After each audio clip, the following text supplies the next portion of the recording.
Welcome back to the Sports Source. This segment brought to you by Parkside Cabin Rentals. If you are looking to stay in the Smokies this spring or for spring break, when you go with Parkside Cabin Rentals, you get hot tubs, pool tables, fireplaces inside and out, grills, mountain views, free parking when you go into downtown Gatlinburg, anything you could want. If you're looking to stay in Sevier County, nobody beats Parkside Cabin Rentals. The website is right there, parksidecabinrentals.com. Go there, check out all the different layouts and floor plans. They got a million of them.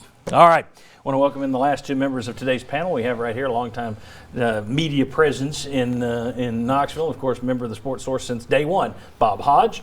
David Ubben, the newest member of our panel from The Athletic. Thank you for joining us, David. Let's talk about the revolving door, and I'm going to leave this graphic up for a while because it's going to take you a while to figure all this out. This is Tennessee's coach. These are Tennessee's coaching staffs for the first 3 years under Jeremy Pruitt. Year one, you see the coaches and the positions they coach. Year two, and you can't make it, you're either listing replacements by position or by person, so it's not perfect. But the guys in yellow in year two were the people who were new. And if it's a name in white that's got yellow by the positions they coach, that means, they were simply coaching new positions. So you see changes in year two. You see even more changes in year three. Joe Ossovet taking over tight ends. Shelton Felton comes in, and I love that name, takes over outside linebackers with Chris Rumpf leaving. Jay Graham, running backs. Brian Niedermeyer moves from tight ends to inside linebacker. And Jimmy Brumbaugh, defensive line, comes in to replace Tracy Rocker. There are only 3 coaches from year one who are still on his third staff. That's not a long time. Only 3 guys of the 10 remain, and only 1 coach with the blue lines beside him, the guy that a lot of people claimed they wanted fired. Will Friend is the only coach on this staff who has had the exact same assignment all 3 years. And if you look at the bottom, this year, in addition to all the changes over there in the coaching staff, Director of Football Operations will be changed, and the Director of Player Personnel changing as well. Going to South Carolina, that's someone they didn't want to lose. Gentlemen, thoughts on this?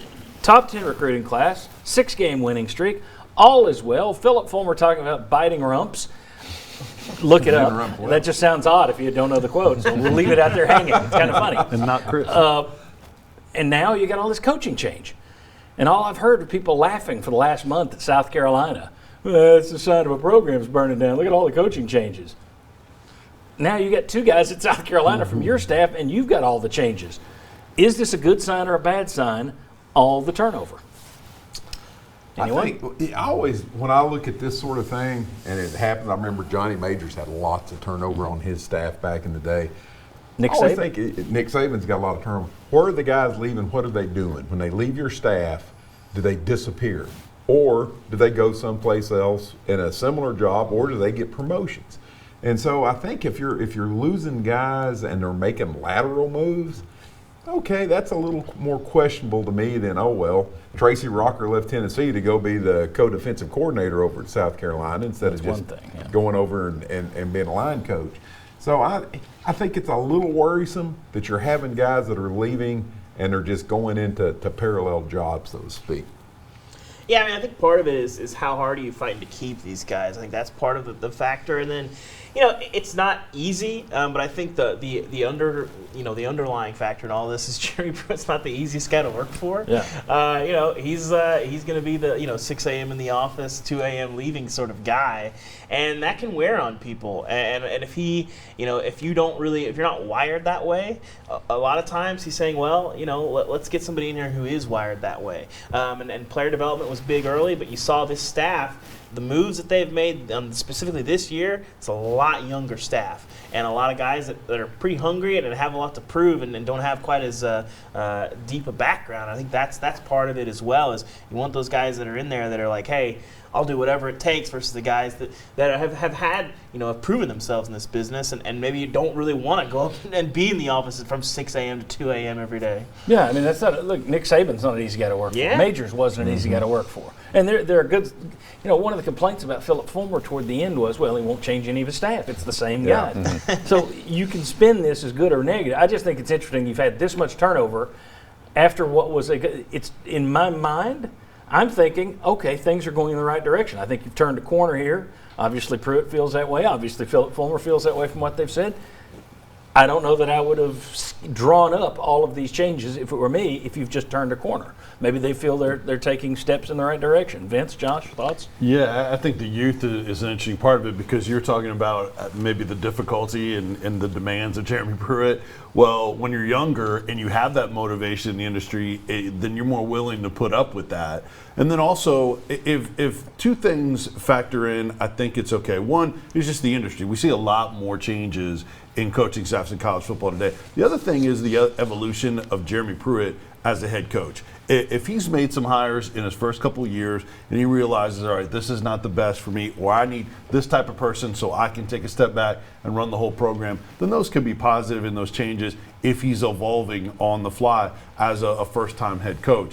But you have to wonder, are those demands going to keep this turning over of the staff continuing beyond that and limit their success in the end? We'll see. I thought at the beginning of the week when this news came out and you knew what the staff changes were, I thought people who said this is absolutely good news for the staff, these changes are absolutely in the best interest of Tennessee, were kind of guessing. And people who were saying this is terrible news to see all these moves were also guessing and trending on the negative side. Time will tell, which is not a great answer here, but what I would say is from a recruiting standpoint, I think it will help through the offseason with the youth, what we're talking about. Brumbaugh coming in to replace Tracy Rocker, I think is largely recruiting based. From a coaching standpoint, I can't sit here and say that they improved as a coaching staff. And you also have a bit of a chicken or the egg aspect because you need to win more this year, I think, to get to an even higher level in recruiting.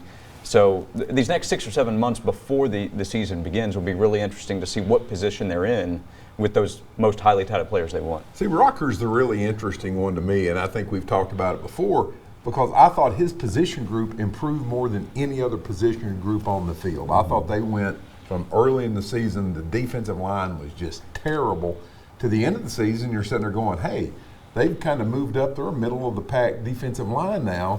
And so them not wanting to retain him, I just find that kind of surprising that, okay, did he make the defensive line? Was it his coaching or was it something else? Well, there have even been rumors that they were going to move him into an off-field position this year if he stayed, which, again, I kept asking all year, is he really the guy that changed the defensive line? Or were Ansley and Pruitt there kind of, here, do this, do that around him? I think it's interesting. If he was the guy that fixed it and you're saying, now go to an off-field role, that tells me you value recruiting more than you do coaching. Which, I get it. Yeah. Jimmy's and Joe's versus X's and O's. Sorry, you asked me what I want? Both. Exactly. I want somebody who can recruit and who can coach. And from what I saw, just going by his title, the defensive line started with the least amount of talent, and by the end of the year, I think you wind up looking into next year, it looks like your strongest position because everybody's got some depth and everybody flashed at times. So is that Rocker or is it not Rocker? And so when you talk about recruiting too, I read your story this week, David, for prospects for next year, and he was in on some of the really big important prospects, okay?